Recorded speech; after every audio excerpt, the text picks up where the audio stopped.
What you want, when you want it, where you want it. This is The Mesh. What you want, when you want it, where you want it. This is The Mesh. Foot Candle Films. Film news and reviews from two guys who really like movies. This episode is brought to you by the Foot Candle Film Society. For a schedule of upcoming screenings and membership information, visit the Society's website at www.footcandle.org.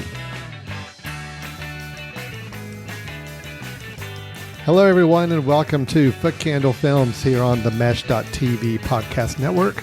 My name is Alan Jackson. With me is Chris Fry. We are your co-hosts for this next little bit of movie review and discussion. Chris, we're with the Foot Candle Film Society and the annual Foot Candle Film Festival. I have to make sure I get the obligatory number of mentions of the word foot candle in our kickoff of the episode here, Chris. How are you doing today, man? I'm doing well. Tis the holiday season that we are fast approaching, and also the season of getting lots of movies that are coming out. So it's always a fun time. It is. It is my version of Christmas, where it's just, we people used to getting packages delivered packages in the mail for your holidays. We get packages of movies and disc and all that, and it's always fun when the package arrives. You're like, oh, which studio, which film is this going to be this time? And as evident, I think you've been browsing my Letterboxd reviews, or at least my Letterboxd logging of films. Yes, it is. This past weekend was the first weekend of, okay, time to dig into some screeners. Let's jump in. And I did try to do my best to kind of make a dent in that. And we are going to talk about two films today to review. One we saw in a theater, one we saw online. But luckily, it's ones that anybody could see as well. So we're not going to jump into ones that are exclusive to the screeners yet. We're going to get into ones that are available for everybody to see. First up, we'll be talking about a little small independent film. I don't know if anybody's heard about. We haven't mentioned at all, I'm sure, for like weeks now.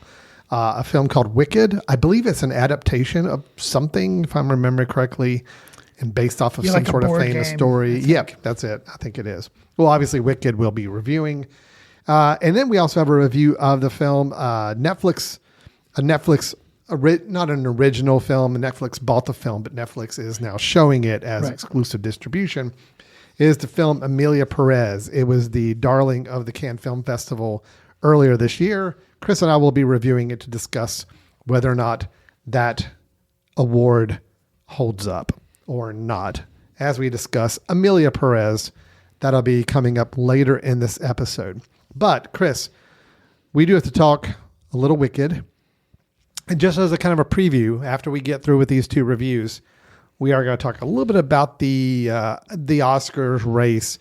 We started it last episode where we kind of previewed the Best Picture predictions that Variety was making. We're going to dig into the actress and supporting actress categories after these two reviews, because there's a lot of connections to those two categories with the two films that we'll be discussing.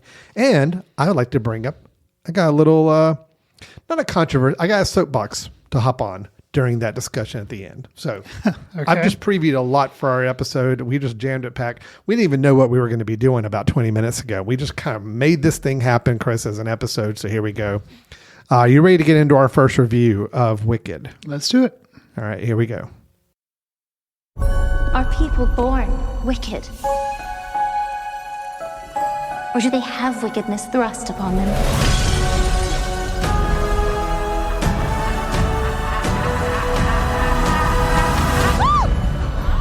You're green. I am.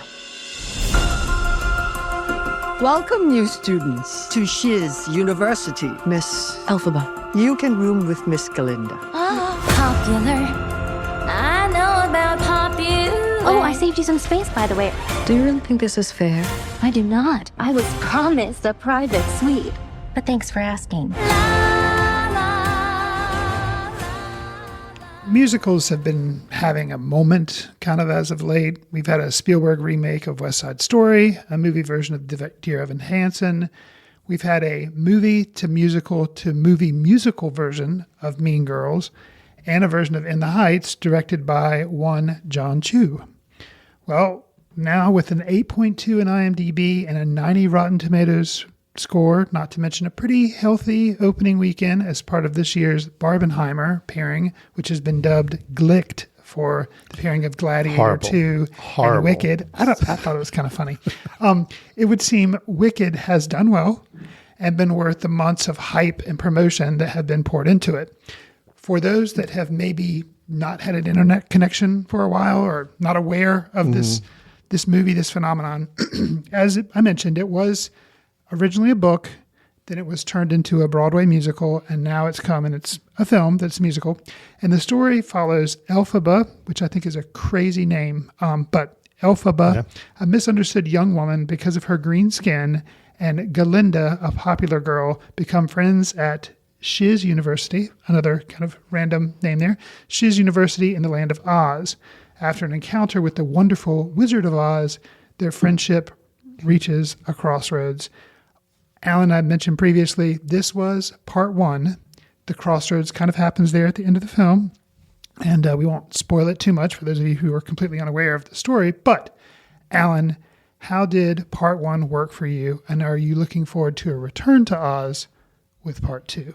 And did anyone sing in your theater to the screen? No, nobody's saying in my theater. Yeah, I understand that's kind of a thing. It did not happen in mine. I caught this at a late screening one night. So there were no young children in the audience. Not a huge crowd. No, and not a lot of children. But I do know that the Big D theater, the big digital theater, the premier theater screen in our complex, it looks to be sold out. Like just about every screening I checked on the ticket availability, just out of curiosity. And sure.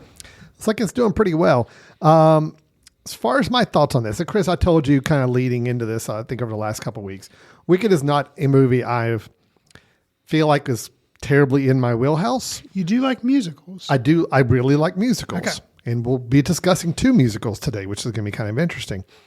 I do like musicals. So that was the part of it that I am kind of excited about.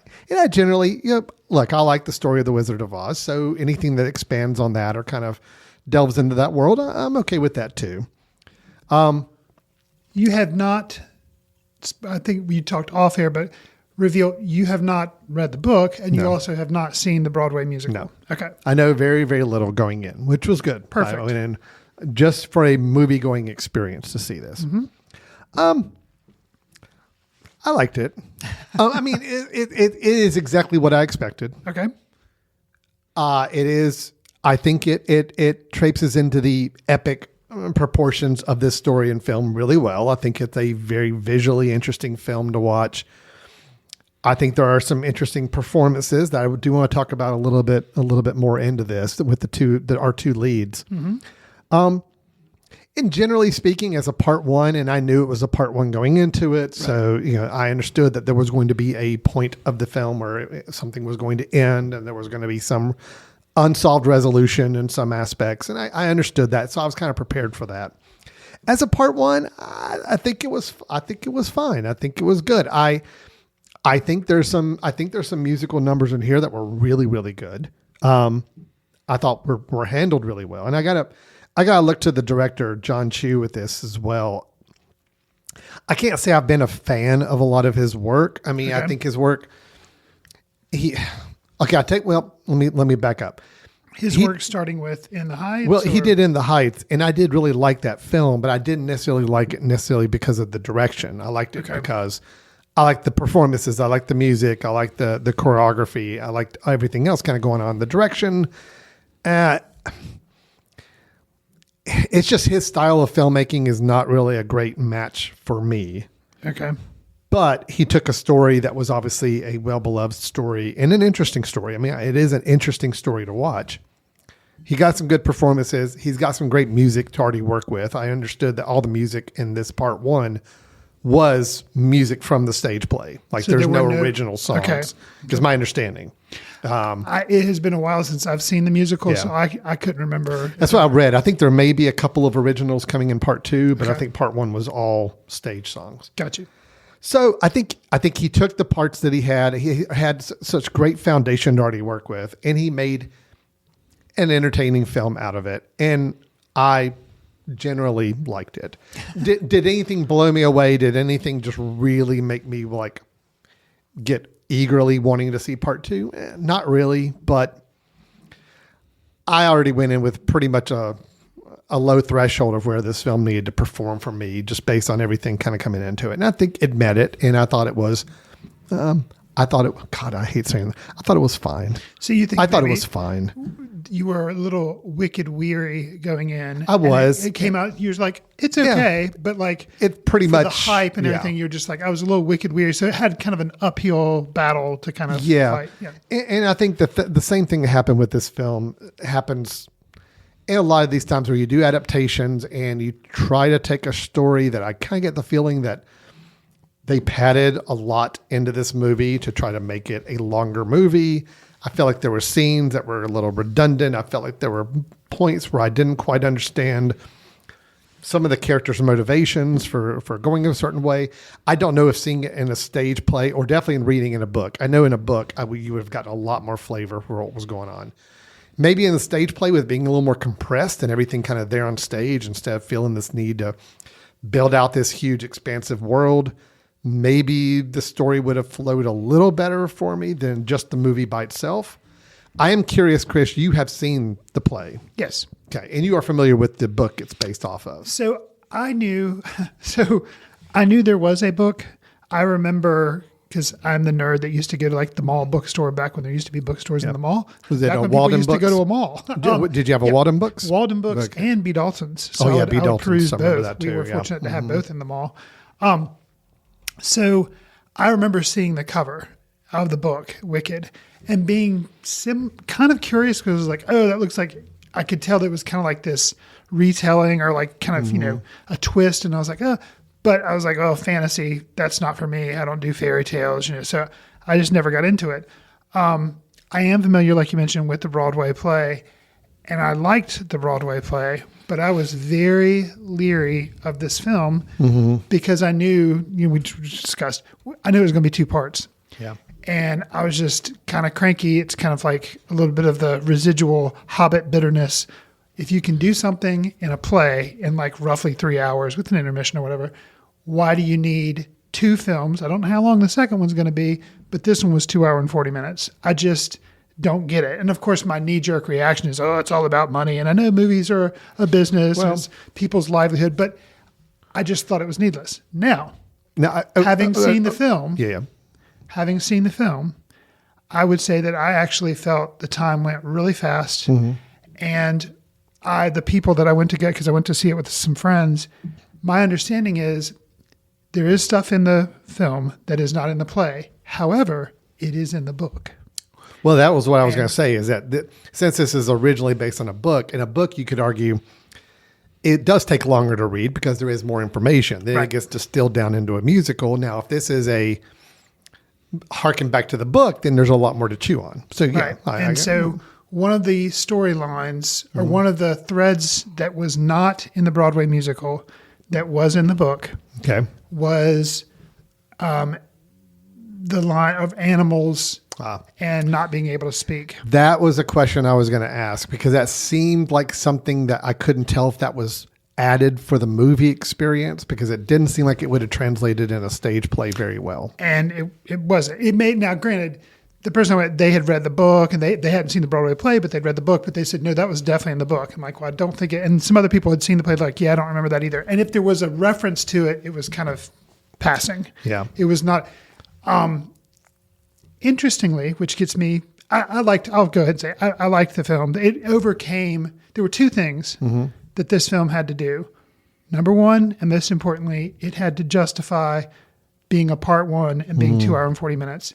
It did. You feel like it did that? It did for me because it brought in elements I did too. that were actually surprising to me, because I know the play, I've seen it, but there was all this news. So I was like, oh, cool. And it kept me entertained, even though I knew where the story was going. And I kind of guessed what the final scene was going to be. And I was right. Yeah. Because I think if you're going to divide it up, it kind of makes sense. You do an act 1 and act 2. Right. And that's what they did. So,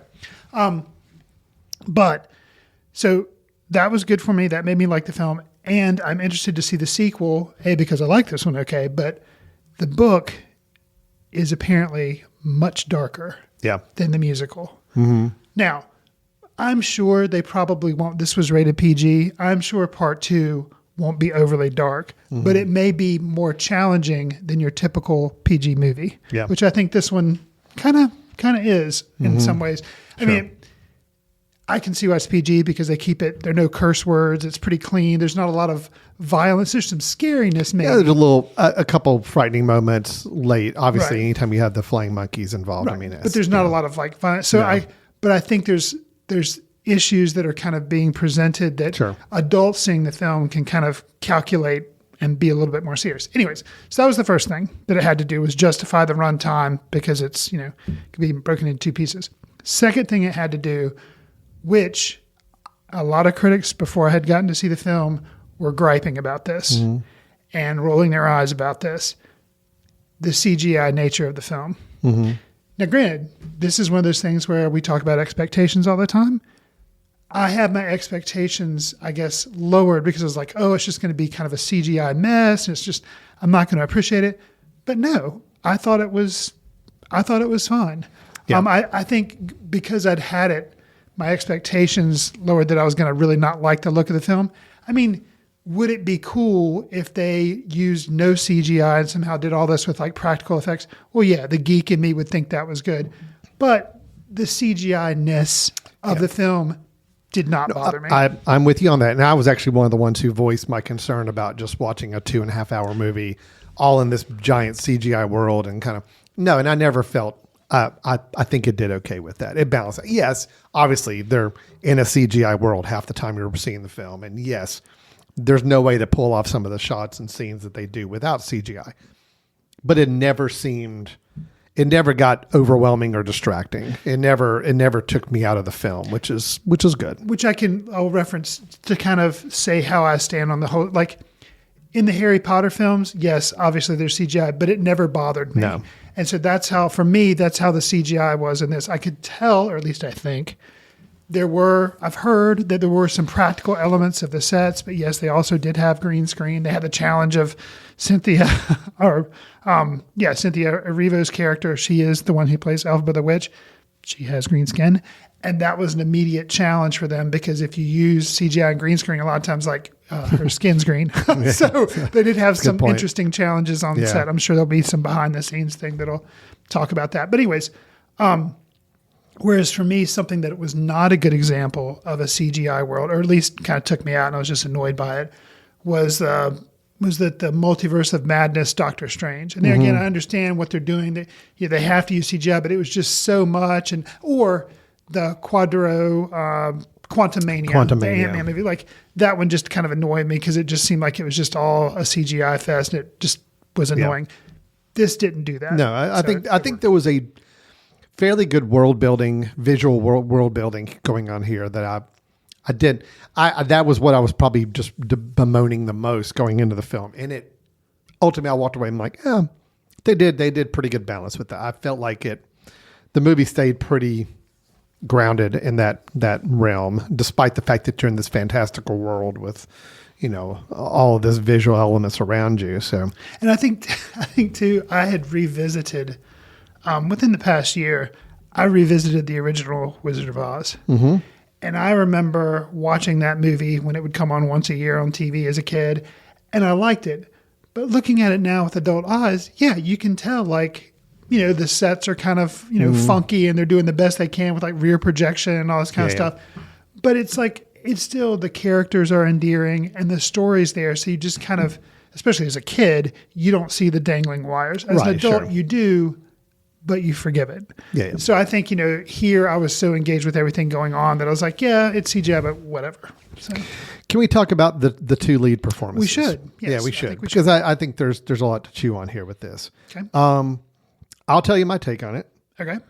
I thought Cynthia Erivo was fantastic. Okay. I really, really liked her performance. Okay. I hear a butt coming up with Ariana. Not Grande. really. Okay. Not terribly, but a little more of a caveat with Grande.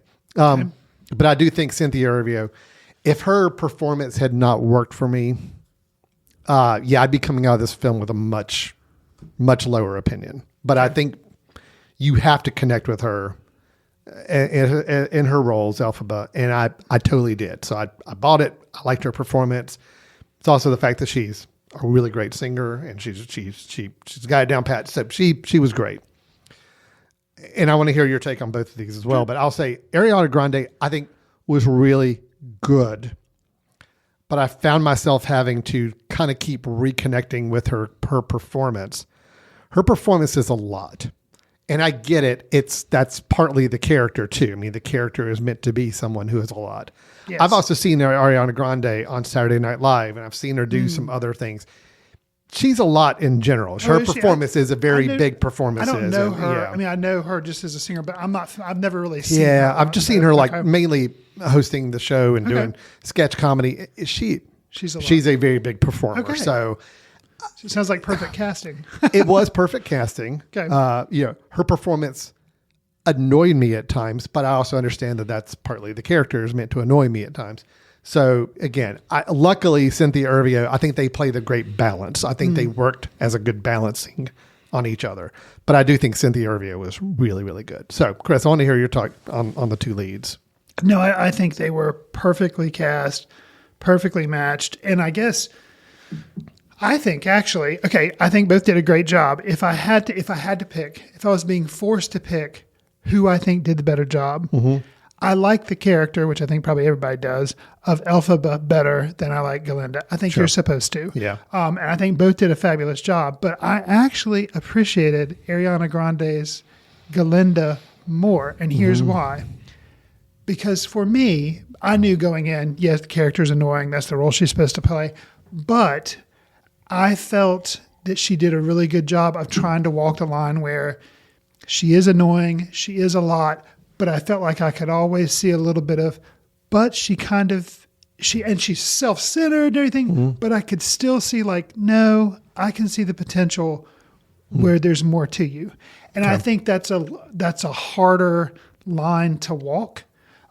She befriends Elphaba, but then it's kind of for self-serving means at some points, but ultimately, and you get there, I feel like you can see a kernel of she's a decent person.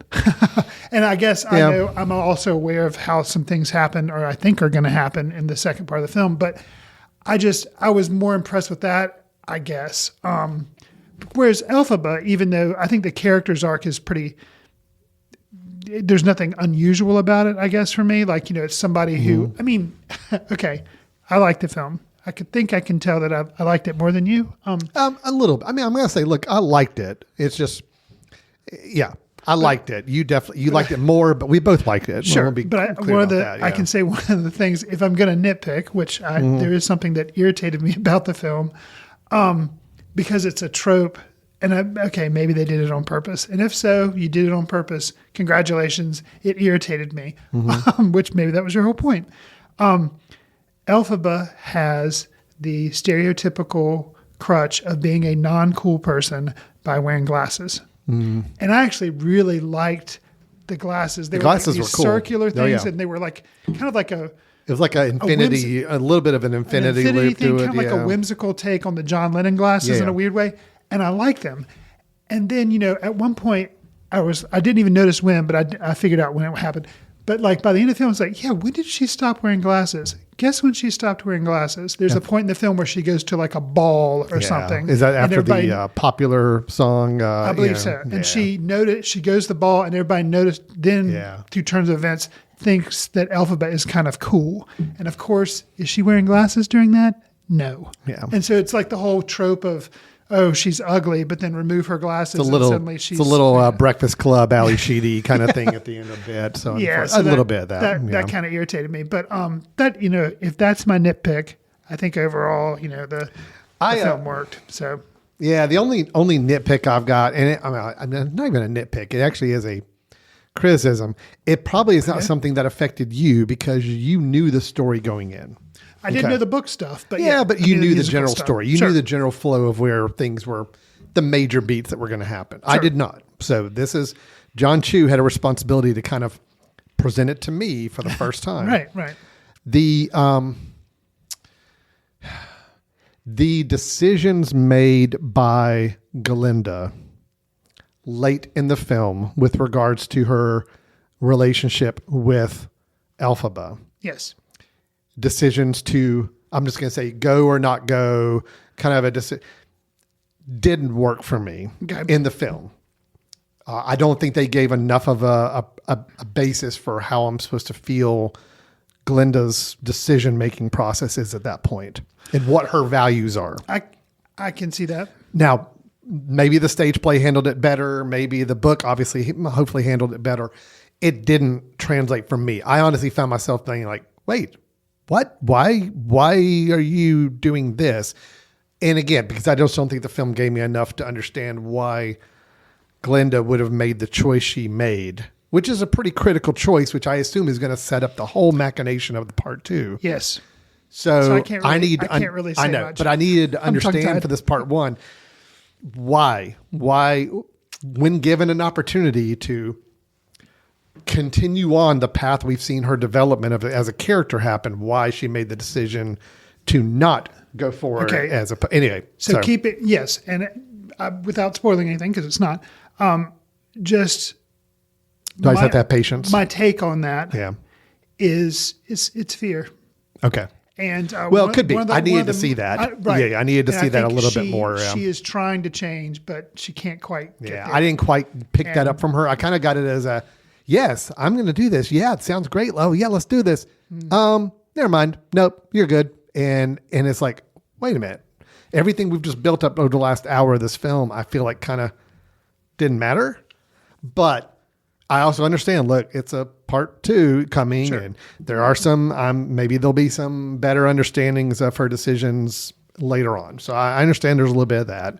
I don't want to judge an entire story off of the first half when there's a whole second half to come. I get that. But it is a movie you released, and you're not going to release a second one for another year. So you kind of got to make sure that at least the movie on its own stands for something. And I do feel like that I just don't think that ending quite got where it needed to go to have the most impact it could have had. That's interesting you say that. And maybe it's because I've seen the play, because I can't unsee the play. Mm-hmm. But walking out, because I saw it with 3 other people, and walking out from the film, we were kind of discussing, and the other 3 people that I'd gone with, they were not aware that it was going to be a part 1, part 2. Yes. But before the movie started, I was like, hey, you guys are aware that this 3-hour movie is only part 1? They're like, do what? And I was like, yep, that's all I'm going to say. And so they watched me.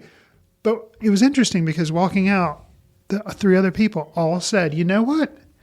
I would actually be fine. They liked it. They all liked it. But they said, you know what? If I never saw part 2, I would be satisfied with this as a self-contained movie. That's a movie. very good point. Now, I think the reasoning is, unlike with something like Dune 1, then you had Dune Part 2. With this, you know the story. Well, everybody that went to see it with me, you know the story of Wizard of Oz. Mm-hmm. So everybody kind of knows how that transpires and everything. So you see this and you're kind of like, okay, that's cool. I got a little like a prequel, but then you can kind of guess in a sense what's going to happen in part 2. So you're like, I'm fine. If I never saw it, I still would think this would be, they did a good job of making a self-contained film, even though it was a part 1. Yeah. Does that make sense? No. And I completely agree. I mean, I actually think it was the right ending for this film. And I thought about the same thing as I left. It was like, you know what? If there wasn't a part 2, I mean, at least this part 1, you could go and then watch The Wizard of Oz. And it makes sense. It does, although the character of Elphaba, I would not understand. Okay, because she ends on a point in this film, and it's like, I can't make the mental leap of where I see her in The Wizard of Oz. Right. And I understand that that's what part 2 is helping to understand that. Look, I've already read the Wikipedia. I know the deal with part 2. I know the story. You ruined it for yourself. No. I needed that. Actually to understand it. No, that's okay. Sad. I was going to find out beforehand. It was fine. I'm so sad. I couldn't help it. I'm not going to wait a year to hear the story. I'm actually more interested in seeing the film now of part 2 to see how they present it in film. When you and I talked about, I know. When you and I talked about on the way to go see Gladiator 2, I asked you, you're like, let's review it. I was like, great. I was like, do you know what it's about? Oh yeah. I was like, oh, you do? He's like, oh yeah, no. I know the basics. Oh, you do? Of it, yeah. And you're like, and you told me like, oh, it's about how the Wicked Witch becomes. I was like, okay. And I was like, great. Yeah. And then I got so excited watching this film because the way it starts off, they kind of started off with the way the Wizard of Oz ends, and then the film is a flashback. And I'm like, this is so, and so seeing part 1 end, I was like, I can't wait to talk to Alan about it. But then also I can't wait till he sees part 2 because there's no way I was going to be able to not. There's no way I was going to be able to find out man. for the next year. It's a year, Chris. There's no way. The internet exists. There's no way I would know. But look, I'm still excited to see part 2 because I actually do think that sounds like the more interesting part. Okay. So I'm looking forward to it. But anyway, it still brings me back to the question of I still feel like, yes, the movie could have ended and there could not be a part 2. Sure. There is an ending. There would be a lot of question marks in my mind about what transpired with this character, Elphaba, between the two to make her the way we see on The Wizard of Oz. But it could have ended. You're right. And but it also still just brings me back to that question of that relationship between Glinda and her. At the end, I needed more emotional backing for that, and I didn't get it. And what should have been an extremely powerful ending was just a slightly powerful ending for me because of that, because I didn't understand the decisions being made at the end there. Well, I think, and it makes it for me, even though this is a fantasy movie, it makes it more realistic that Glinda, however you wish to call her name, and there's a changing of her name in the film. Yeah. But that actually is a little bit more believable that she can't quite make that leap. And it's sad and it's realistic, but it's like, I can't quite. I totally understand that. I just didn't see anything on screen leading me to believe that she was struggling with that decision. Okay. At all until that one moment where she just no. And I'm like, well, where did that come from? Because everything I've seen the last hour, you're totally moving in the right direction. And then I just need a little more understanding of why the no answer. And I didn't get it. So again, I think having exposure to the other medium that this story's been told, you already have a little bit of that backing. Me as a neophyte in the wicked world, I didn't get it. So it was a little disheartening for the ending. Otherwise, I think the rest of the movie worked pretty well. I'll just give a couple call out things. Sure. I think I thought a lot of the musical numbers and dance numbers were really good. I'll say that my favorite was probably in the library. Interesting. Yeah, just because I thought it was a fun, energetic performance. And then the setting in this kind of cool circular spinning library. It was a cool spot. It was a cool spot for a performance. I liked it a lot. And let me say, okay, you mentioned you're not familiar with kind of the wicked world. Yeah. This is your first exposure. So you may have been aware of this, but you're definitely aware of it now. The two key numbers that people kind of remember are Popular and Defying Gravity. Yeah. Right. So those are the two. And so me being familiar with it, the whole movie, I was like, okay, this is going to happen here. And it did. And then, so those were I thought they were good, but they didn't really stand out. Mm. But I'm at the same place. The library number I thought was awesome. It was great. So to me, that's something people say. They often say, why make a movie? Just go see the play, which, true. The play is awesome. But because of the way they were able to do the library scene, some of that and the closeness you get with how the shelves are rotating. It's like they're these big hamster wheel library shelves and they're twirling and people are moving around. That's just something that it was like a Cirque du Soleil type thing for that musical number, which was incredible. Great. Yeah, that to me is justification for the movie, that scene. Yeah. No, you're right. Yeah. And I'll also say, you mentioned the Popular song as being kind of a popular favorite of that. Sure. I think that was probably the best edited and paced production in the show, in the movie as well, where I feel like there was just a lot of energy in that performance. I think that was the best singing, acting performance of those two lead characters kind of playing in that role. It was good. It was good. That, to me, that song and the way it was portrayed in the film solidified this relationship for me. It made those two people work for me. Up to that point, I was still trying to figure them out a little bit. At that point, I'm like, I got it. Okay, I understand the nature of this relationship now. I totally get it. And that worked. So, just a couple call-out scenes for me. I think were really good. Overall, yes, I liked it. It was pretty much exactly what I expected going into it, but luckily it didn't fumble on anything. Looking back over John Chu's filmography, because I felt like I kind of threw him under the bus earlier in saying I didn't like his stuff, but I wanted to have justification for it, and I think I do. I mean, the reason I'm saying I'm not a fan of his work is his work has always been, it's a little more trying so hard to work with the visuals and not necessarily with the story as much. I mean, for example, he was a director of G.I. Joe Retaliation, which is like, okay, that I actually thought that movie was an interesting visual movie. I kind of had a little fun watching it, but it's not a good movie. It's not well done. I have not seen it. Jim and the Holograms he directed, which I never saw. I have not seen that either. Now You See Me Too, which I actively hated that movie. I thought that was like so lazy, and it was so fixated on the visual. Let's tell a cool story. Let's just be cool instead of being good. It's like, that was what I got from that. Right. Now he did Crazy Rich Asians, which I apologize, I've never seen, but I understand that was good. That was good. Yeah. And then he did the In the Heights, which again, I really liked, but I liked because of all the elements outside of who directed it. I liked it for the music and the performances and the choreography and all that.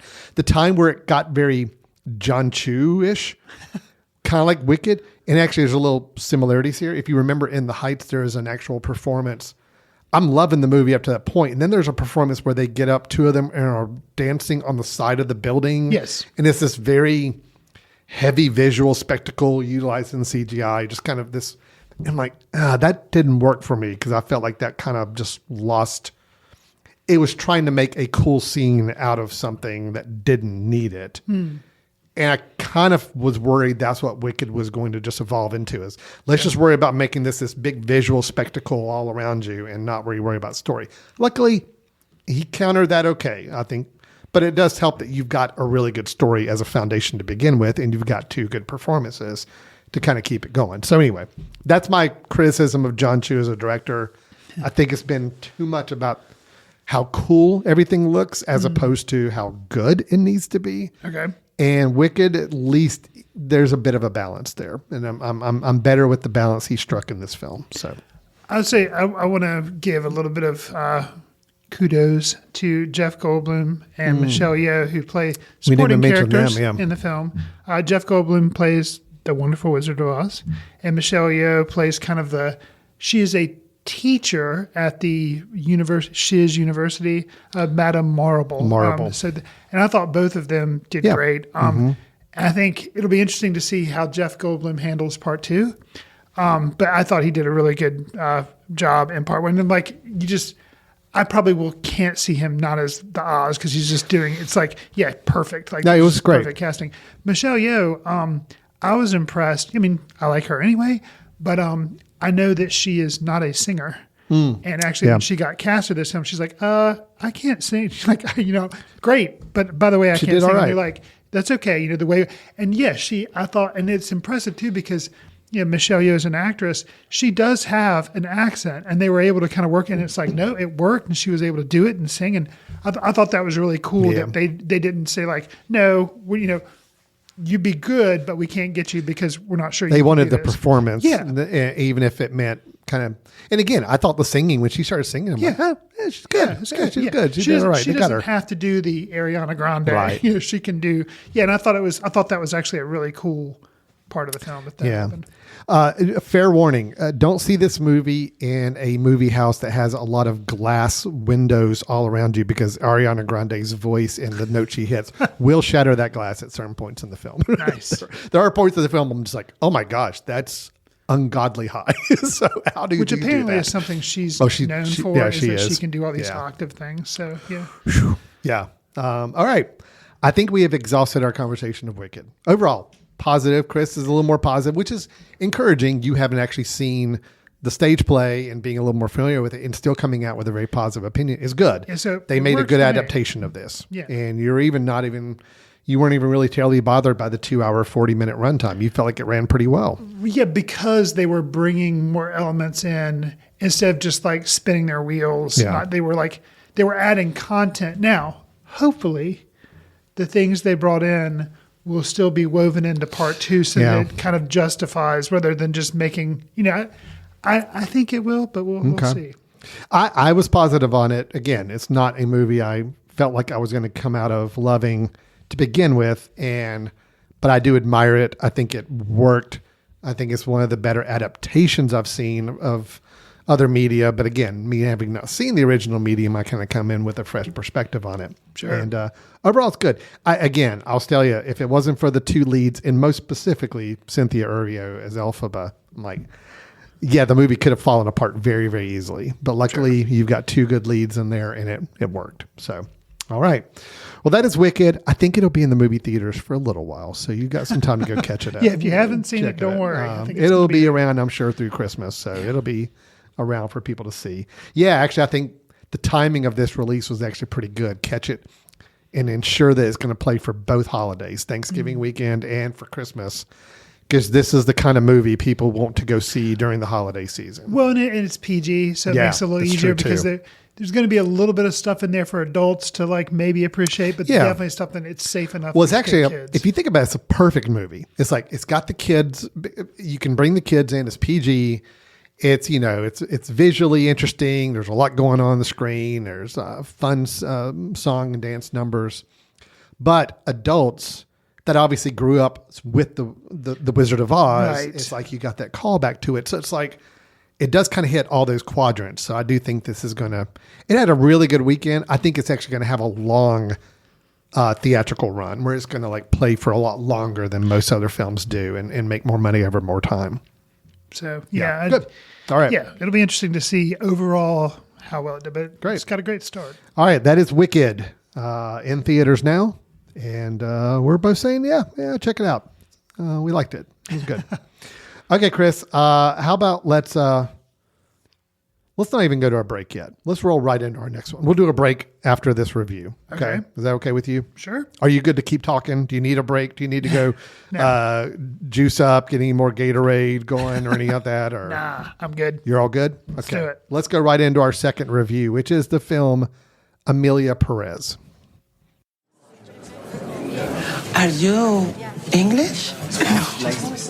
No, I'm not English. Why? No, because you you are pretty.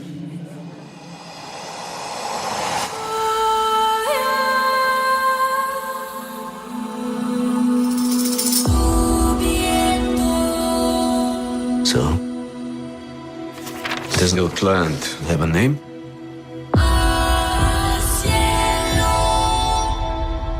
He desires to remain anonymous.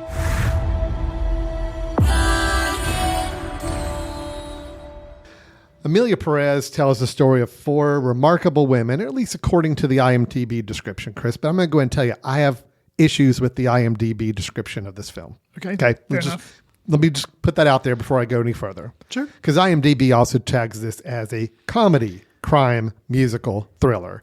And I've got an issue with probably two of those. It's definitely a musical. It is a musical, and there is crime. Oh, yeah. And that's about it. Somebody's a drug lord. I think that's what I'll give. I'm the comedy. I have some real questions about. Sure. Anyway, Yeah, I don't know. Thriller, I guess. nah, Yeah. maybe at moments, but anyway, back to the description. Emilia Pérez follows four remarkable women. Again, I also have questions with that because there are four characters, but I think it really, yeah. we're really spending time with two. Anyway, okay, all right. Right. No, Four remarkable women in Mexico, each pursuing their own happiness. Cartel leader Emilia enlists Rita, who's played by Zoe Saldana, and Emilia is being played by Carla Sofia Gascon. But Rita, an unappreciated lawyer, to help fake her death so that she can finally live authentically as her true self. All right, so Chris, there's a lot going on in this movie. There's a lot going on in even this description. right. And there's a lot going on background in this film, too. This is a film that we talked about in our news section several months ago. Played the Cannes Film Festival, won the top prize at the Cannes Film Festival, I believe. Or was that a Nora? Maybe it was. What prize did I this think one it get? maybe got some acting. I mean, it definitely received a lot of attention there. And maybe it did. I mean, they give out multiple awards, so maybe one was... No, okay. He was a nominee. Sorry, Okay. Best Actress. It won for Best Ensemble Cast at Cannes Film Festival. It was nominated for Palme d'Or It was a nominee, but did not win. You're right. My apologies. It was Anora that won that one. It played really well, and I think it had one of the bigger, for whatever it matters, the biggest stand-up applause section post-film. Okay. All that to say, it was getting a lot of acclaim early in the year. It's also a film that seems like it's gotten some backlash. At least some critics are not responding to it as well. Anyway. So with all that being said, Chris, I'm going to toss it over to you with this film. This is a film that I guess we can talk about the premise of the film because I think it is kind of clearly laid out in trailers and other descriptions I've read. I actually have not seen the trailer, so I don't know if the trailer kind of tells you the big... It does. Oh, it does. It okay. does. Good. Yeah. Good. And I think we're okay to go with that. I think we're okay to explain that in the review. Excellent. If that's okay with you. Because that will make it a lot easier. Yeah, it will. Basically, I'm just going to go and tell you. The whole story is basically a Rita, who's the lawyer. She gets brought in to help this drug lord. Yeah. Very violent drug lord who has decided that he wishes to become a woman. So he's going to go through the process of transitioning to a woman, and he needs her to help facilitate that. And then also how to deal with his wife, who's played by Selena Gomez, how to deal with the wife that he is leaving behind, basically. And children to help work with that. And then that is the first part of the movie. And then the latter half is how these three women are still interconnected now. Right. And the dynamics of their life together. So all that being told with musical numbers and interesting choices throughout. So with that, Chris, there's a lot of setup I gave. I'm giving it all over to you now. I gotta hear what you thought of this film. Yeah, this film necessitates a lot of setup. Yeah. So did the film overall work for me? No. Okay. I'm glad I saw it because, any film that I hear this much build up and talk about, I'm always interested in. And I think some of the criticisms that I've heard that I don't feel qualified to speak on is the treatment of a trans woman and kind of some of that. And I think some of it's not even specifically, which I couldn't catch because the subtitles are flying by too fast, but some of the language that may have been, or I guess is being perceived as denigrating to a trans woman. But there again, it was kind of flying by so fast I couldn't really take it all in. So I don't feel qualified to speak on how the treatment of a trans woman. I don't feel qualified. And I'll just say before you go any further, I'm exactly on the same page with you with regards to that. I don't know how this film, I don't know its portrayal of a transgender woman's journey. I'm not qualified to speak on that. Yeah. So if there are some ways in that this story is being marginalized or not being shown as it should be respectfully in this, I kind of have to give. I'm going in as a film critic to say what did I think of the film. I can't speak to the messaging it's trying to convey on that. Right, So, yeah. And why I say that is because for me, I think this film, I admire this film taking a big swing because I think making it, and specifically for me, making this a musical was a huge swing because I think the film probably, I don't know, because it's the film we have, if you would have not made it a musical, I think it may have worked better because the story is already kind of sprawling, going over decades, and it's the first time something like this has been done where this kind of like, I don't know, just like somebody trying to become another life with, you're trying to highlight a trans woman. So that was unique in trying to handle the delicate balance of telling that story, but telling it respectively. And I think adding on music to that was just like, okay, now you are really setting yourself up for failure. I don't think the movie was a ridiculous failure. I don't think it's like a 1-star movie, or at least it wasn't for me. But I think it does suffer from just taking a big swing and it doesn't quite connect. But I am glad I saw it. I was surprised too. I think maybe she got some notice coming out of Cannes, and I was like, really? Selena Gomez, like, I'm kind of surprised that she was in this film because I don't feel like she's really in it that much. And what she is very, her role to me was very kind of stereotypical in a way. She didn't have a lot of to cling on to. The Zoe Saldana doing Rita has a lot. And then Carla Sofia Gascon, who does Manitas, but then becomes Emilia Pérez. Like, I thought those two, like you're saying, those are the two women that you really feel like the I think in the description when they're saying the four women, I assume they're also talking about Efanina. Yeah, Efanina, right. Adriana Paz playing that. And which again I think you're right. But there again, I feel like she still had more to do than Selena late Gomez in the film, did. yes. Yeah.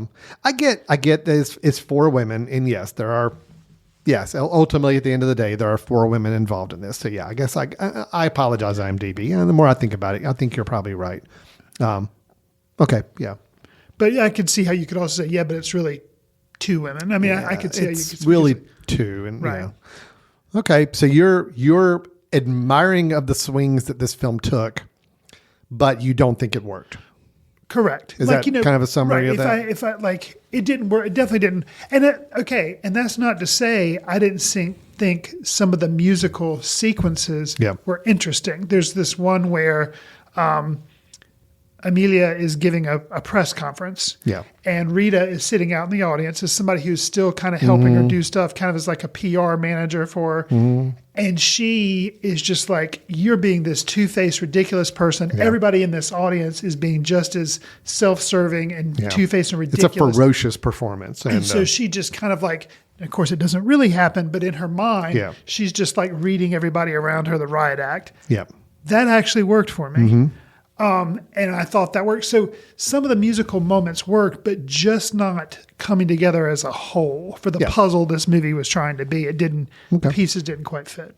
So, So what were your general feelings on it? I really like this movie. Oh, really? Okay. But I also understand your concerns with it.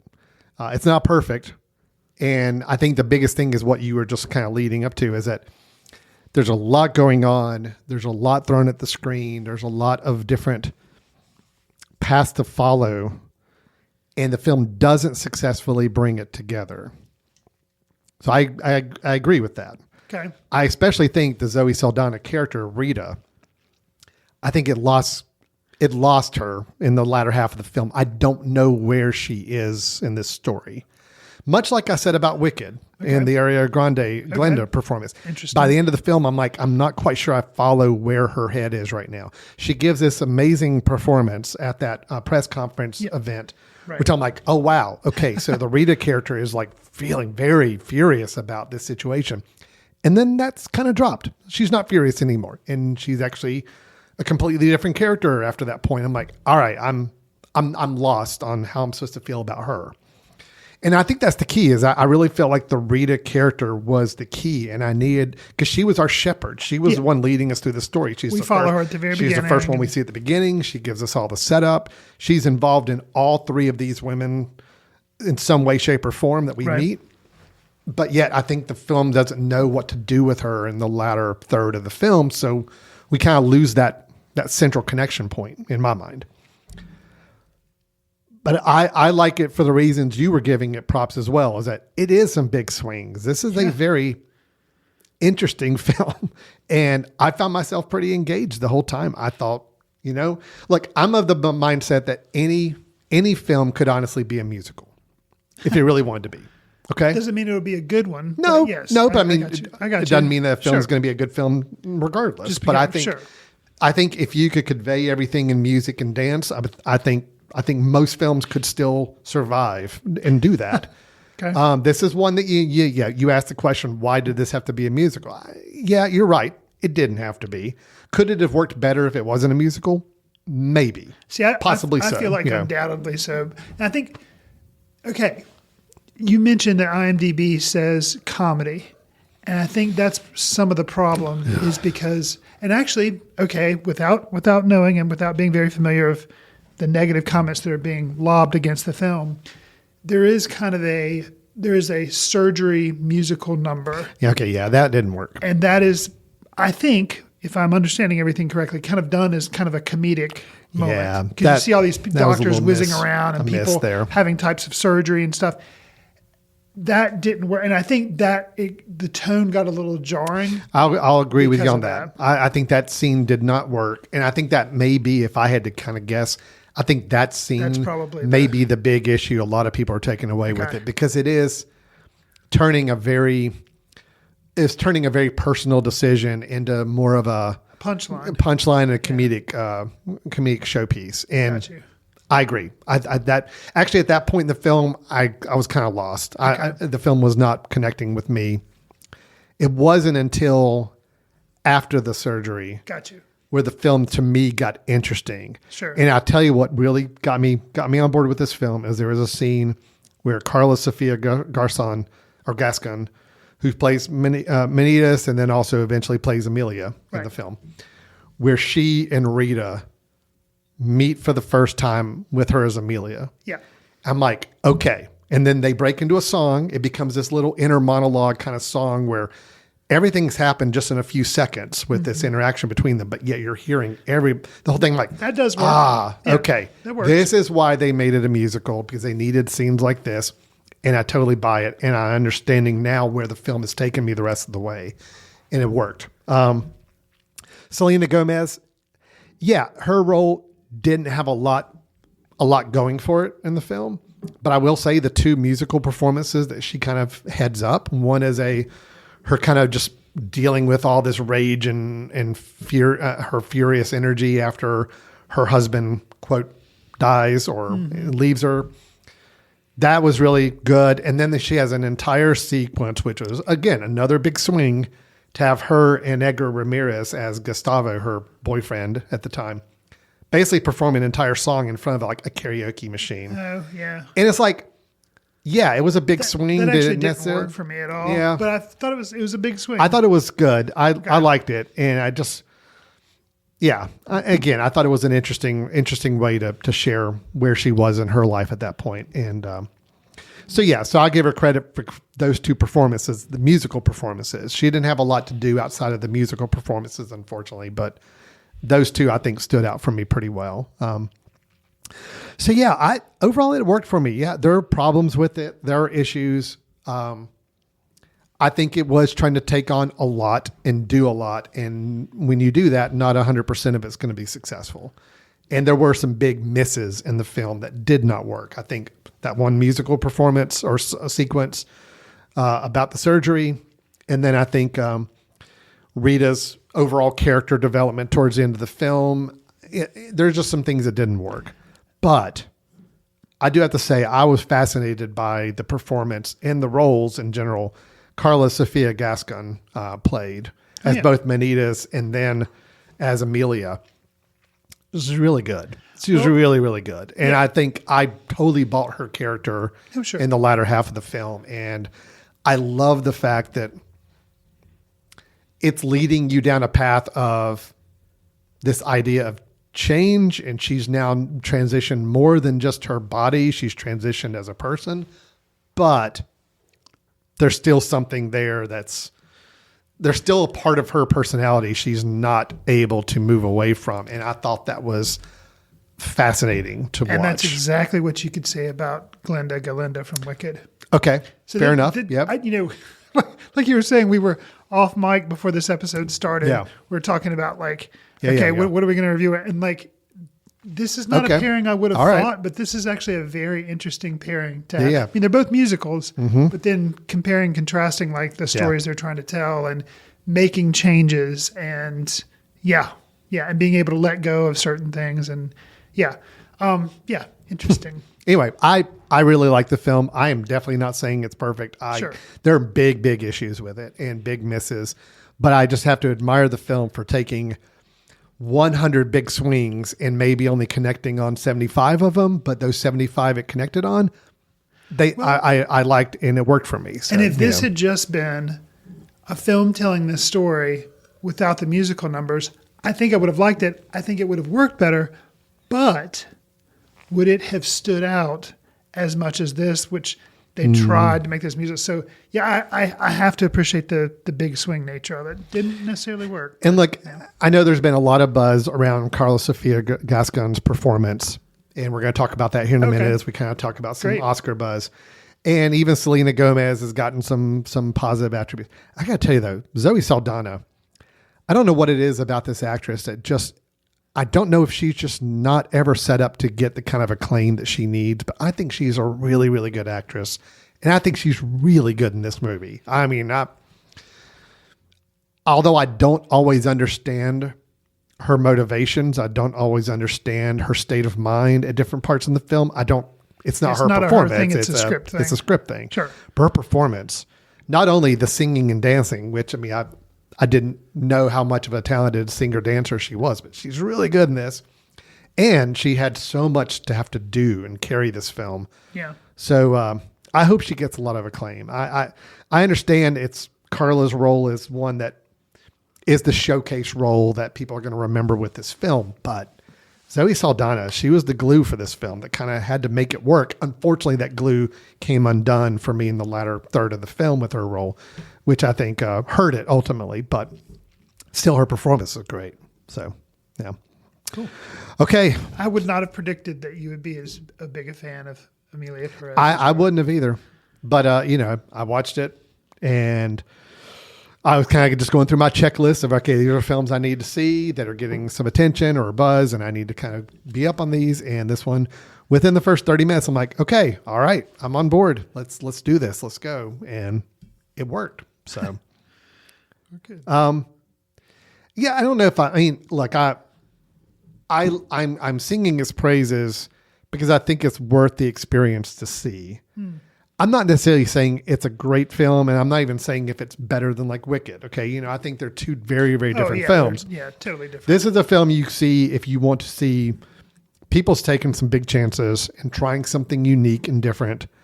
That's what this film is. Wicked is obviously a much safer film. They knew what they were doing. They knew what they're going to share. But can you take a well-regarded musical and beloved theatrical experience and turn it into a film? And I think they did that successfully. So it's two different experiences. I'm not going to say whether one film's better or not because I don't think you can compare them. But I do think Emilia Pérez is an interesting film to check out. So it's available. It's on Netflix. Yeah, it's on Netflix. So anybody could see it now, which is it was an odd film to go straight to Netflix. Agreed. But I gotta say, another big choice. I'm glad Netflix did pick it up, because otherwise I don't think I'd ever see it. So to get a chance to see it. Yeah. And it's the director, and also he wrote it as well. I'm gonna butcher the name. Jack Audiard. Yeah. Audiard. Audiard. He's French. So okay. I have not actually seen any of his other films. Did we show A Prophet? We didn't show A Prophet, did we? No, I've seen. I think I've seen A Prophet. I know I've definitely seen The Sisters Brothers. Okay, and I have not seen The Sisters Brothers or Rust and Bone that he wrote.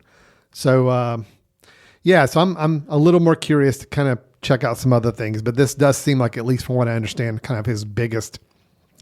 Using that terminology, the biggest swing he's taken in a film so far, it looks like. So, right. All right. And interesting too, he's French, staging a film in Mexico. Right. With Spanish as a primary language. I mean, there's English spoken at times, but it's primarily Spanish. I think I was not expecting that going in. Yeah. I wasn't expecting subtitles as much as there were. So I think that actually threw me for a little bit of a loop. If I'd known going in, no, it's basically a lot of it's in Spanish. So I would have been like, because Zoe Saldana, I'm like, yep, I know who she is. Selena Gomez, I'm like, I just, stupid me, assumed it would be primarily in English, and no. So that was a little bit of a surprise for me. Yeah. Not bad, just kind of, but it does just kind of tap in this whole idea of how big a swing this film is. He's a French director, says, nope, I'm going to make a film. It's going to be set in Mexico. It's going to be Spanish speaking for 75% of it. Oh yeah. And, and it's going to be on this topic, and it's going to deal with this subject matter, and we're going to make it a much it's like, okay, go for it. How did that get greenlit? I don't know. But it did. I, for one, am glad it did. Sure. I think it's an interesting film to check out. So that is Emilia Pérez on Netflix. Yeah, so that's our 2 reviews, Chris. And I'll tell you what, let's do. Now let's take a quick break. Okay. We come back. We're just going to talk just a little bit about the Academy Award predictions. We started that last week with Best Picture. Now we're going to talk about the acting performances on the female side, the supporting actress and lead actress. So stay tuned with Foot Candle Films. We'll be right back in just a moment. This podcast is sponsored by Jackson Creative, a custom communication agency located in downtown Hickory, North Carolina, specializing in online content creation. To learn more, visit thejacksoncreative.com. Jackson Creative, we tell your story. Welcome back to Foot Candle Films here on the Mesh.tv podcast network. We had our reviews of Wicked and Emilia Pérez in the first half of the show. Kind of late in the show. We only just got a little bit left to do here, Chris, but I did think we want to continue our talk about Oscar predictions. I brought this up last week. Variety made their 2025 Oscar predictions, and of course they keep updating it as more films are coming out and more discussions are being had. But we talked about their predictions of the 10 potential Best Picture nominees that Variety had listed for this year. And as of right now, of those 10, I'm very happy to say I've seen 7. Okay. I'm very happy with that. The 3 that I have not seen, 2 of them have not come out yet. The Brutalist and A Complete Unknown. And the one that is available now as of this past weekend is Blitz, which I need to catch up on. So at that point, though, that is all of the potential Best Picture nominees. What I thought was interesting is as you go down all of their predictions in the other categories, a lot of them all fall within those same 10 films. There's not a lot of other films in other categories getting batted around, predicted. Pretty much if you've seen those 10, you've seen almost all of the nominees for most of the major categories. Okay. So let's, since we talked about... You're saying not like a lot of dark horses at this point. Now that's just on the prediction side. Now obviously when the nominations come out, it could be a completely different story, but at least on prediction side. Okay. But since we reviewed 2 films where the actress roles were really critical, Wicked, you obviously have 2 leads. Emilia Pérez, you had up to 4 female leads there. Yeah. Let's talk about the actress categories and what's kind of being predicted there, because I actually have a little bit of a question / soapbox about some things on this. Yeah, I wonder who, well, I guess you're about to tell me, with Wicked specifically, do they give them both dual Best Actress? That's the question. Yeah. And you actually have the same question with Emilia Pérez. Oh, interesting. Okay, here we go. Supporting actress. This is what Variety has as their predictions for the 5 supporting actress nominations. Okay. Monica Barbaro for A Complete Unknown. Again, we have not seen it yet, but she plays Joan Baez, I believe, in the film. So she's that is have a big role, or supporting role. Supporting role. Yeah, supporting. Saoirse Ronan for Blitz, which again, if you look at all the marketing for the film, you think Saoirse Ronan is the lead. It's the kid. Obviously, we're getting the idea that she is the supporting role. I'm assuming the kid is the lead role. Don't know. Okay. But nomination-wise, Saoirse Ronan for Blitz. Gotcha. Isabella Rossellini for Conclave. Very small role, but she has been getting a lot of buzz for that performance on a supporting role. And I can see how that too. Yeah, I think she is good, but also kind of body of work type thing. A little bit of that, possibly. Okay. And then we come to the 2 films we reviewed. Okay. They have listed Ariana Grande for Wicked in the supporting actress category. Don't know if I buy that. Yeah, Yeah. I mean, you do meet her after you've already met Elphaba, just because of the nature of how the story goes. You know, you kind of, well, you meet her, but then you go and you flash back and you have all this Elphaba where she comes around. I'm glad I don't have to make that decision of saying that she was supporting instead of lead. Well, people ask a lot of times, like, why do they put somebody like Ariana Grande as supporting actress? Well, we'll explain when we get to the best actress category in a little bit. Gotcha. A film, sometimes you kind of hedge your bets by putting 2 roles in 2 different categories instead of having 2 in the same category. Right. So I think there's a little bit of that going on. They kind of had to make a judgment call. Who gets actress, who gets supporting actress. And then if you put them in the same category, there's going to automatically be a loser. Yeah. Whereas if you put them in 2 different, and they could cannibalize each other on the votes. So it's like, well, people are like voting for one or the other and not going to vote for both. So it's like a popularity contest. If you have them running for 2 different offices, then there's a little bit of that. Yeah, and I guess if you had to argue that Elphaba if you had to say who is the main, the movie truly about, right? It's mainly about It's called Elphaba. Wicked, so it's going to be about the witch. She gets the biggest moments in the film. She has the Green moments, Witch. character progression. So Right. that's fine. But I do think Ariana Grande it's a stretch for supporting actress. Although Variety is predicting she will win it. Okay. That's their prediction. Now, who were there? The fifth one, I haven't mentioned yet, is for Emilia Pérez, the film, and it's Zoe Saldana. Zoe Saldana as a supporting actress, which again, I don't get. So run down those five again real quick. Monica Barbaro, Complete Unknown. Okay. Saoirse Ronan, Blitz. Isabella Rossellini for Conclave. Ariana Grande for Wicked. That's a tight category. Zoe Saldana for Emilia Pérez. That's a really tight category. The only thing that I would say, here again, if these are the five, the only thing that I would say that would probably negate Zoe Saldana is the fact that movie has blowback. Yeah. Whereas like Wicked, it's like Wicked's a crowd pleasing, big right, box it's gonna office make movie. a ton of money, all that kind. Netflix was a streamer. I think- with him. So I think Zoe Saldana is a real dark horse on this. I think she's right now I've seen 3 of these 5 performances, and I'm like, I think it's the best one of the 3 personally. I think Zoe Saldana is the best. Yeah. But I do think Ariana Grande is probably a picked favorite right now. Yeah, although I've heard Isabella Rossellini getting a lot of love, and again, it may be more of a body of work thing for her, but still, no, yeah. Right. Now, again, we haven't seen A Complete Unknown. True. And we haven't seen Blitz. So there's 2 more we have to kind of factor in Got some before we homework. can make our judgment calls on this. Sure. But as we go over to the actress category, this is also, I think, a little interesting. Okay. So Mikey Madison for Honora. I think we knew that was coming. And right now, Variety has her predicted as winning. Okay. All right, we'll see. Interesting. 2 other films we have not seen yet in this category. Maria, which is Angelina Jolie starring. Maria She's being Callas. batted around as a potential nominee for Best Actress. Okay.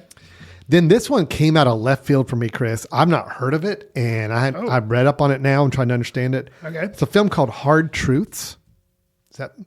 It's a I don't think I am familiar with that one. and it is a Mike Lee film, I believe. Oh, okay. Let me make sure I'm clear on that. Yeah, it's a Mike Lee film. Okay. Primarily African-American cast. Okay. And there is a actress, Mariana Jean-Baptiste, who is being batted around as a potential Best Actress nominee for this film. So that is the one kind of out in left field. Well, that and Maria. Those 2, I'm like, Maria's, I think, just going to be talked about just for Angelina Jolie's performance. Not Probably Best not Picture, anything Best else. Director, No. yeah. Hard Truths. Actually, Variety's got Hard Truths as another acting category, possibly. I believe, as well. So anyway, could be that film that just kind of comes out of nowhere and is surprising to everybody. So Okay. yeah. Anyway, and then we've got Cynthia Erivo for Wicked as lead actress, and we've got Carla Sofia Gascon for Emilia Pérez. So yeah, if I was a betting man, and just simply like not, just I think it's Cynthia Erivo's. It's hers to lose, just because I think it's a good performance, and because of how well I assume the movie's going to do, I think it's hard to see any of the others are going to beat her out for it, but I don't know. So right now, Chris, are you telling me? I think. I'm not saying Honora is not a good film. I'm not saying Mikey Madison doesn't give a good lead actress performance. But You're predicting which one's going to win. Based on how I feel like the Oscars roll traditionally. Yeah.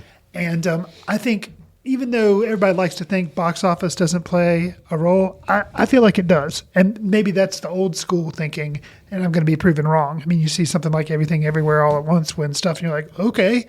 But all that being said, I would be surprised if Wicked isn't a big winner at the Academy Awards. So, and that's what Not, give me not my for question. like director or something like that, Yeah. but I mean, if you're thinking that it could take both of the lead actress categories for Best Actress and Best Supporting Actress, are you thinking there's a chance Wicked could be Best Picture? No. Okay. I don't think so. Because there again, the way I feel like, giving it to a part one. I think those things work against it, which I guess they could work against the acting as well. But and the importance of a film, stuff like that. Like, haven't seen Blitz, but I would think that would stand more of a chance of winning than Wicked. Does that make sense? Like, well, who knows? Here's the deal, Chris. Sure. And this is all from Variety, which again, Variety.com. I pitched this website because it's my favorite website for movie news and all that. And seeing as how you did better than me last year in the Oxford prediction contest that we do, I may just copy Variety's predictions. I may have to consult Variety this year. Variety actually has a ranking system where they rank all the films, and it changes all the time based on feedback and what they're picking up. Yeah, if you recall, last week when we had a show and we were talking about Best Picture nominees, Anora was their one to say they think that Anora would win. Okay. It's changed. Okay. It's now Wicked. Okay. Wicked is now number 1. Anora is number 2. They're saying Wicked, I think, because the positive feedback that it did get on opening weekend. Now that it's come out. Yeah, people are seeing it. Audiences are connecting to it. And I think the fact that the 2 lead actress performances or lead and supporting are getting some more acclaim. I have a question. Yeah. Mm-hmm. So since you've mentioned that, I know we were talking actresses, but I'm just curious because of how you talk about things refresh. Is Gladiator 2 still up for Best Picture? Yes. Okay. The 10 Best Pictures are still the same. Still locked. Interesting. Yep. Anora, because I would have thought maybe that would have dropped off. Nope. Anora, Blitz, The Brutalist, A Complete Unknown, Conclave, Dune Part 2, Emilia Pérez, Gladiator 2, The Room Next Door. Oh, wait a minute. One did drop off. Okay. You're going to have to remind me which one. But that's so many part 2s. A Real Pain was on the list last week. Okay. But it's gone. That's a shame. Which one took its place? I don't know. I think it might have been A Complete Unknown. Oh. I don't think A Complete Unknown was listed for Best Picture as of last week on the prediction model. But now more people have seen it, and there's been critical reaction. So A Real Pain. So basically, the way they've got them ranked, they have a scoring system and rating. Wicked is number 1. Anora is 2. Emilia Pérez is number 3. Wow. Conclave is number 4. And honestly, I agree with those top 4. I'm like, those are the 4. I think it's going to be one of those 4 films. Okay. Conclave will be the safe bet. We're going to go prestige film, but more of a crowd pleaser. And not a part 1, which is, I think, could be a takeaway against Wicked is it's a part 1. Emilia Pérez will win if the Academy decides to go really daring and say, we want something topical. We want something that kind of takes big swings, whatever. They could do that. Yeah. Anora is the it's the indie pick. Indie powerhouse performances, both director and star. Yeah. Wicked is the big box office. Everybody loves it, and it's got great performances. It's the Titanic pick. Yeah, it's true. Gladiator 2 is number 5. The Brutalist is number 6. Dune Part 2 is number 7. A Complete Unknown is number 8. The Room Next Door, number 9. Alan, not a fan. Not a fan. A fan of Almodovar, but I am, a fan of the film. But not a fan of this film. Okay. And then Blitz is number 10. Okay. So that's the ranking right now on their predicted nominees. Okay. So, this could be a wicked night at the Oscars. I mean, it's possible. I think the one thing that stands against it is that it's a part 1. Oh yeah, I agree. I agree. I think. Gladiator 2, I just don't think is as strong. Plus, it's a sequel. Dune 2 came out too early in the year, and it's a sequel. Agreed. So both of those things, I think, work against it. Now, and I think these 10 films are very likely to be the nominated films. Okay. I do believe they'll probably all get nominations, but I agree with you that I think the winner, to me, it's between Wicked, Anora, and Conclave. Okay. To me, that's the 3 that stand to win. I haven't seen A Complete Unknown. That could. Yeah, I'm just. It's another biopic by it's a biopic. By the same director, Mangold. James Mangold. It's like he did Walk the Line. Yeah. Did he do Ray?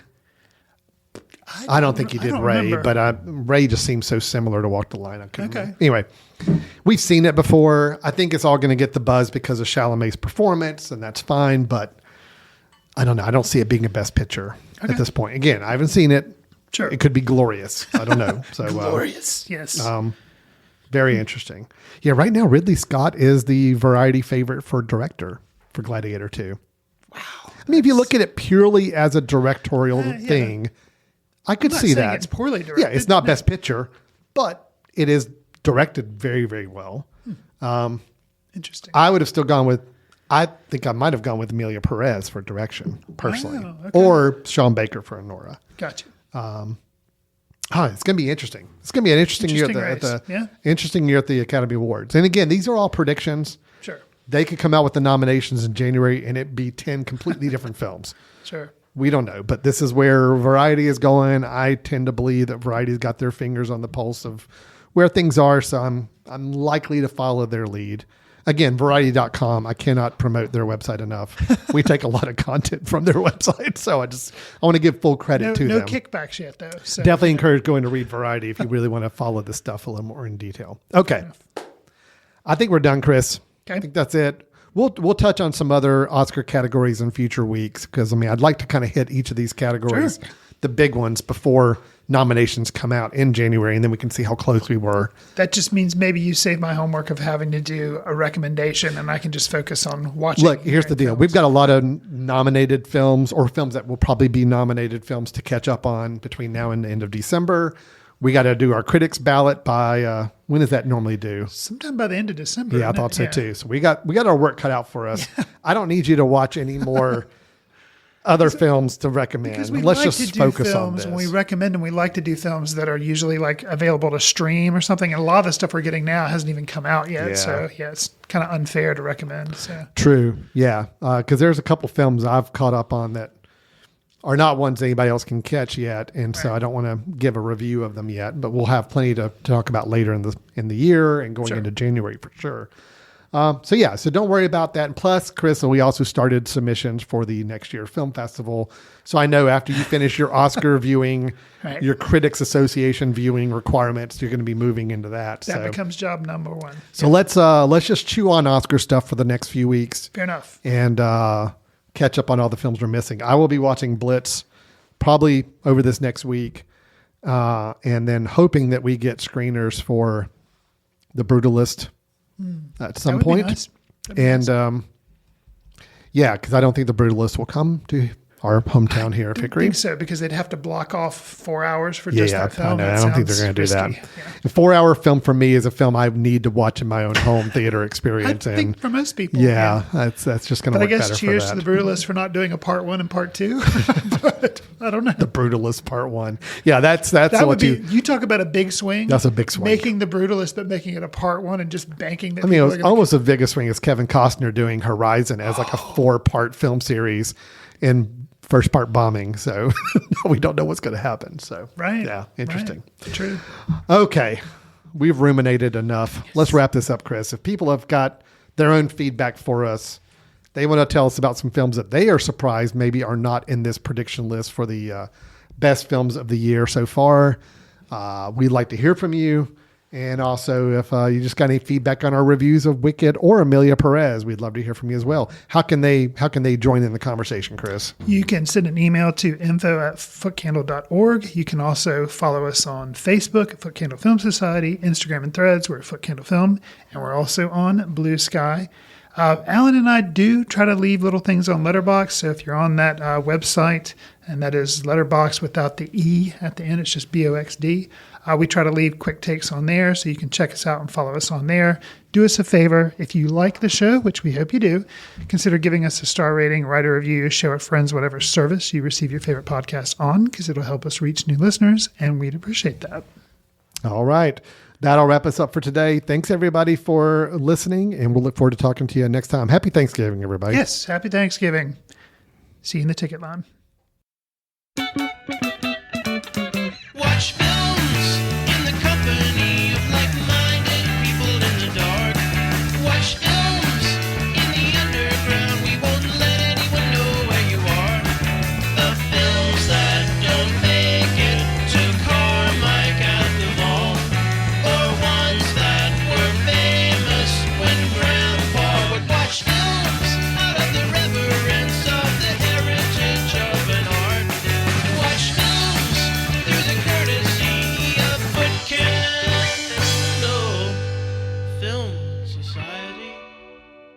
Special thanks to Carpal Tuller for the show theme music. For more about Carpal Tuller, visit www.carpaltuller.com. You've been listening to The Mesh, an online media network of shows and programs ranging from business to arts, sports to entertainment, music to community. All programs are available on the website as well as through iTunes and YouTube. Check us out online at themesh.tv. Discover other network shows and give us feedback on what you just heard.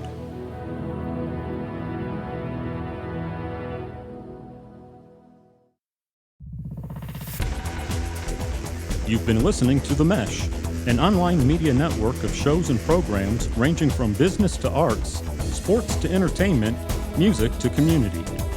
All programs are available on the website as well as through iTunes and YouTube. Check us out online at themesh.tv. Discover other network shows and give us feedback on what you just heard.